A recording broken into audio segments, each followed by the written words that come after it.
Қазақстан Республикасының үкіметі мен Катар мемлекетінің үкіметі арасындағы Қазақстан Республикасынан келген жұмыскерлерді Катар мемлекетінде жұмысқа орналастыруды реттеу туралы келісімді ратификациялау туралы Қазақстан Республикасы заңының жобасы бойынша қорытынды әзірлеу жөнінде сөз әлеуметтік даму комитетінің төрағасы депутат Аймағамбетов Асхат Қанатұлына беріледі.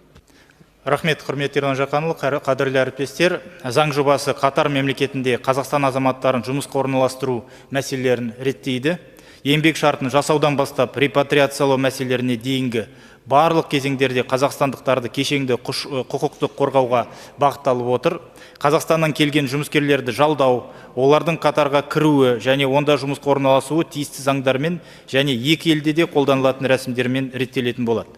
Комитет осы заң жобасын жұмысқа қабылдауға және қорытынды әзірлеуге дайын, қолдауларыңызды сұраймын. Рахмет. Асхат Қанатұлына сұрақтарыңыз бар ма?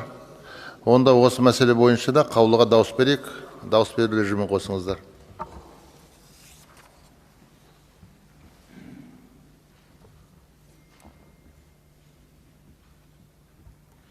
Нәтижесін экранға беріңіздер. Қатысып отырғандар 93 депутат, жақтағандар 92 депутат, қалыс қалған 1 депутат. Сонымен шешім қабылданды.